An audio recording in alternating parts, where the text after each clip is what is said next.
Hello YouTube! Welcome to our channel, Science Talk. At ngayon, tatanungin natin ang bawat bisita kung ano sa tingin nila kung ano ang masasabi nila sa mga nangyayari sa ating atmosphere ngayon. So i-welcome sila na si Daniel Bulaong, Dwayne Castro, kamusta? Well, Indiano. Nagkakalit ko sa inyo, busog na ba kayo?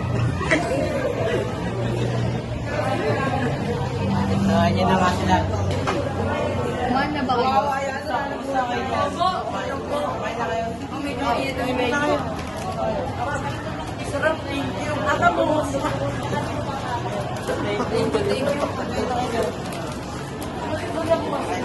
Salamat din. Kaya mo, hindi pa sila nakakakain. Nakakakain. Busog talaga ako, makagaling sa biyahe. Ano ba pangalan mo? Sa tayo.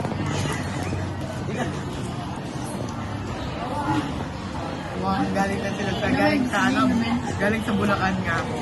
Okay na. At para sa aking unang katanungan sa bawat isa sa kanila ay, ano nga ba ang atmosphere at ano ang halaga nito sa kanila? Daniel, unahan mo. Ang halaga ng atmosphere sa akin, ito yung nagbibigay sa akin ng hangin. Tapos, yung atmosphere naman ay, ito yung kumot na bumabalot sa earth. Ibinabalot ang earth ng gas. Yun lamang. Okay, para sa'yo na, so kumbaga, parang ito yung nakakatulong sa'yo. Para sa'yo naman,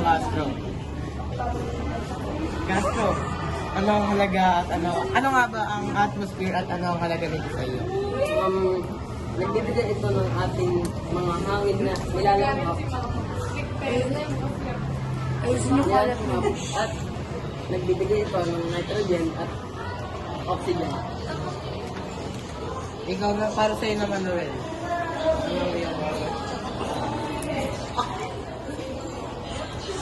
Para sa akin, ang atmosphere ay nagproprotekta mula sa UV rays ng araw.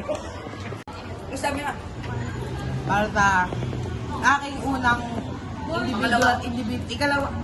unang individual question ay, Daniel, para sa'yo, bakit kailangan natin bawasan ng mga gas, fossil fuels sa buong mundo? Pilipinas. para maiwasan yung mga usok na nilalanghaw ng tao. At dahil dito, nagkakaroon sila ng sakit. Sa'yo naman, Castro. Tingin mo, paano si Indiano pala muna. Indiano, sa tingin mo, ano ang pinanggagalingan ng pollution sa ating atmosphere? Ang sanhi ng air pollution ay, lalo na sa Metro Manila, ang maluwag ang usok ng sasakyan o istruktura. Base sa sinabi ni Indiano, Castro, paano nga ba nito na-apektuhan ang ating kalusugan? Nagkakaroon sila ng asthma at sakit sa puso at stroke. At lalo na, nagkakasakit sila sa respiratory system. Para sa iyo, bakit natin kailangan bawasan ng fossil fuels, gas sa buong mundo? Para mabawasan ang air pollution. Yun lang ang aking sagot.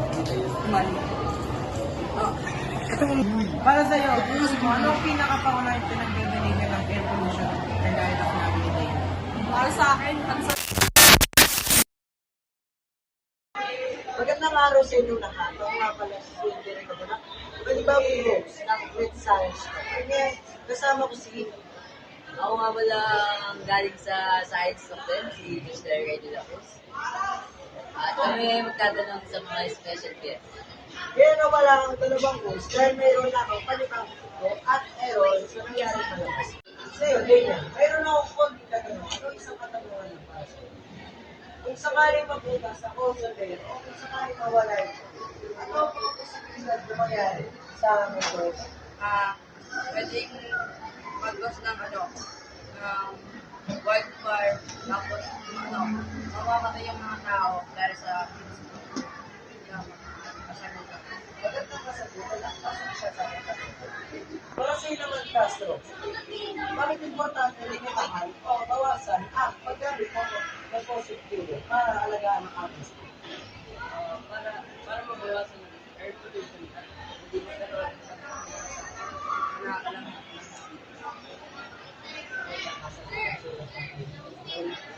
Teka. Paano nga ba nakaka-apekto ang air pollution sa mga nakatira sa Metro Manila? Para sa akin, nakaka-effect ito sa tao. Alam niyo ba, ang Earth, ang atmosphere ng Earth ay parang sapin ng gas na sobrang halaga para sa atin lahat dahil ito ay ang magbibigay sa atin ng oxygen sa ating pang-araw-araw na buhay. Alam niyo rin ba na ang greenhouse effect ay tumutulong para mapanatili ang init sa mundo? Kasi kung wala ang greenhouse effect, ay lalamigin tayo lahat. Ganun pala yun, umali. Kaya ko lang nalaman. So pag wala yun, lalabag tayo.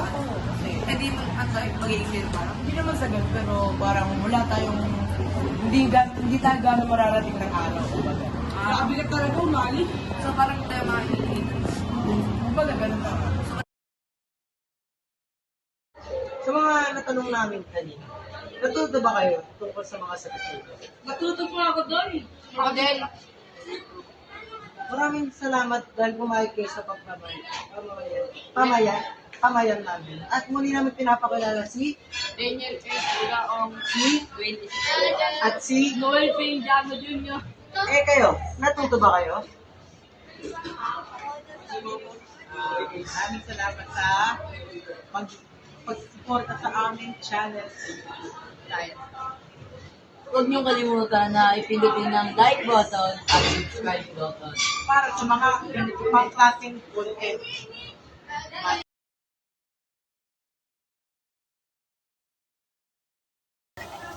What's up mga YouTube?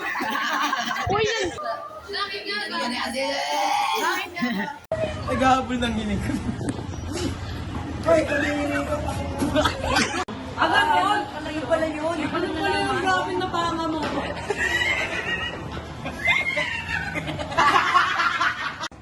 Para sa akin, ang atmosphere.